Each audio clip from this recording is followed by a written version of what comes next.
So, where are you two from? I'm from America, New Jersey specifically. Yeah, I'm from New York, America. Specifically Long Island on New York, which is right next to the city, Manhattan. All right, and what are your names? My name is Vansh Patel. My name is Luke Farrell. He wants a diversity.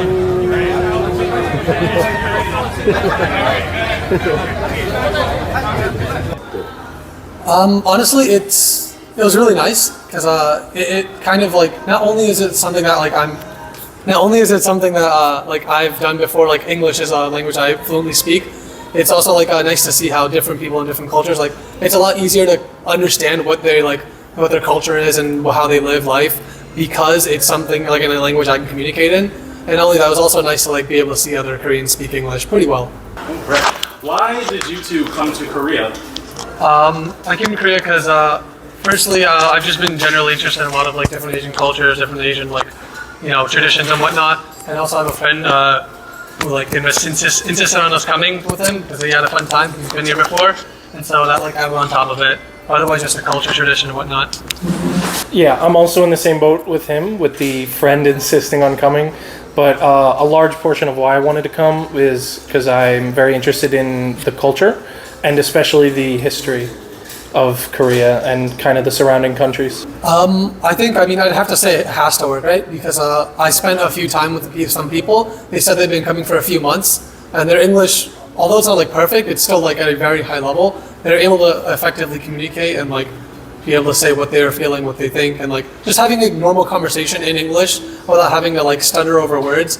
It feels like a very like impressive accomplishment for them to make at this language exchange.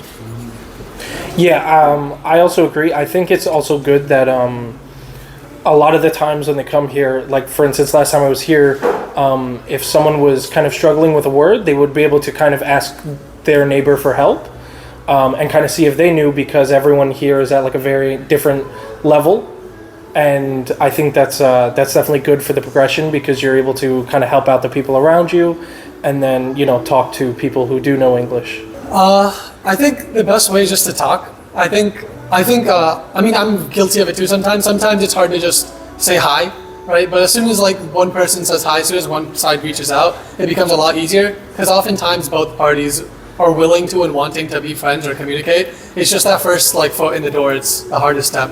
All right, and what are some Korean foods you've enjoyed so far?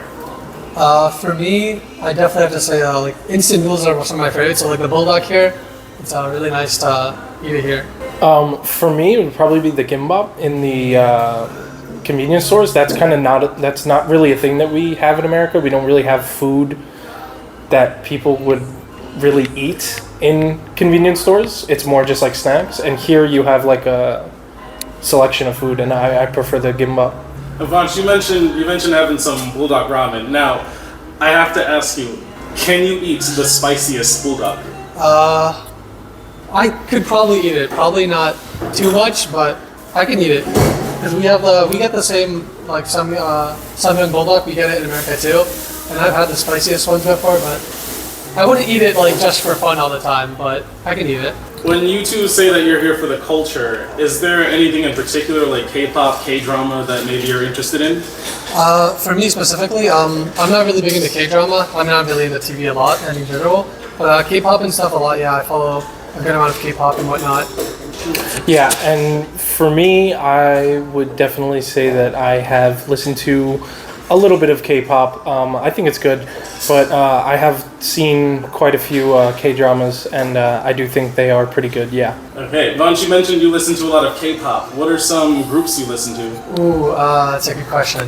Well, I'd say my favorite is probably Listen of Him, and then I like Splatoon, Eugene's nice. There's a lot of them. It'd be hard to list them all right now. And Luke, you mentioned K-dramas. What are some of the ones you've seen? Ooh, probably, if I had to say, probably like my top three would be probably King the Land, then K2, and then probably The Glory. Ooh, those are good ones, really good ones.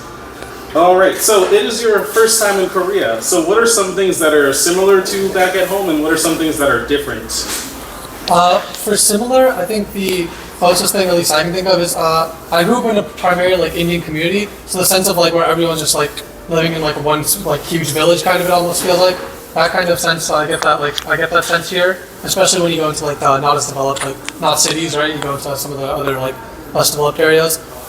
For difference, it's definitely because I'm from America, we don't really have great ways of like getting around. Everyone has their own car, everyone's sort of independent and like closed off and isolated. Whereas here you see more people that are like forced to engage and be with each other, not only because of public transportation, just because that's their lifestyle.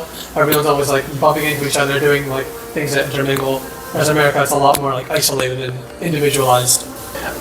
For me, I would say something that's similar is there are a lot of coffee shops, both in New York and in Korea.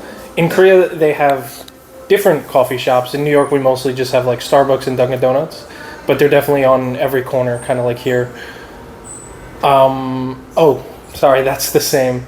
But for difference, I would say everything's very orderly over here. One very big thing that I've noticed is that kind of lines will generate, and that does not happen in New York.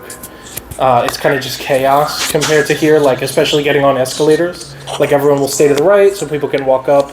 When you're back in New York, it's mostly just people either shoving their way through like a swamp of people going up the escalator.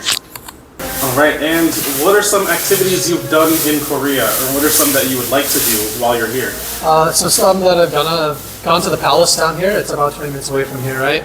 And we walked around, we saw the Blue House, we went to the palace, we sort of just saw like all the nice like architecture buildings and just natural scenery that Korea has to offer around here, because we don't get to see much of that back in America. Yeah, I'm in the same boat as him. We went to the palace and the Blue House and everything like that, and I was able to enjoy it because it really showed the rich history that Korea has. And for something that I would like to do, I'd definitely like to see some of the Buddhist temples that are still in use. I think that would also be really interesting because I know Buddhism is a huge part of Korean culture and history. All right, and if there was one thing from Korea that you would want to take back home with you, what would it be? I think if I could, I would take the like entire like the way the society works, the entire societal dynamic, where it's everyone's working together for a common goal. That's very improbable and unreasonable, but if I could, that's what I would take back to America. If I had to take something back to America, it would probably be the affordability kind of food here. Food in America is getting very expensive, and here it's nice to see people gather and go out to eat and everything. When back in America, that's more seen as like a once a week kind of thing, or more like of a luxury than kind of something that everyone gets to enjoy. Yeah, I would also have to agree, because when you first come here, you're kind of intimidated by the fact that not a lot of people speak English. So when you're able to come to somewhere and kind of see these people that don't typically speak English, being able to sit down and have a conversation with them, you're able to really kind of connect with their style of life and even discuss the differences in your lives and everything like that. It is very nice. In general, I've always been like interested in like South Korea and like the culture, because I do have a lot of friends back home who are like Korean and other East Asian too. So just the entire general culture has been like very of interest to me. But having somebody that's been here before and like being able to go with them, it makes the experience a lot more like easier and inviting, because it feels like somebody that can show us around, and it feels like I'm not just randomly going into a country with no guidance. Yeah, I would definitely have to agree that the whole guidance part and everything, it definitely takes a lot of the intimidation factor away from it, especially when you're going to a country in East Asia where English isn't typically spoken. But a lot of the stuff that, he just told us a lot about how the culture and the lifestyle and everything here, and it definitely enticed both of us, I think would be fair to say. Yeah, I definitely agree with that. And I mean, as a New Yorker, and I feel like this is kind of typical for most Americans, is, if I'm going to like approach someone in America, I just walk up and say like, hey, what's up? Or whatever, it's just like, we're loud people, we talk to each other, and that's, if you want to approach someone that is a foreigner, especially from America, just walk up and, even if you don't speak the best English, we'll still be very appreciative that you are speaking English to us. I think the best proven way is to obviously find somebody that speaks English and just conversate with them regardless of your skill level, because naturally you will start to pick up on words, patterns, and just that's how language is taught as like babies growing up. You speak to them, right? That's I think the best way to do it. Just speak. Try it. Yeah, I would definitely say speaking and like exposure with people who speak that other language. Because then you can, especially if they speak it at a higher level than you, because then you can kind of bounce some questions off of them that they can help you with. But I would definitely say the best method is to just speak. It's been a fun interview. It's very Yes, nice. it has, yes. Been taking this interview. 안녕. 안녕.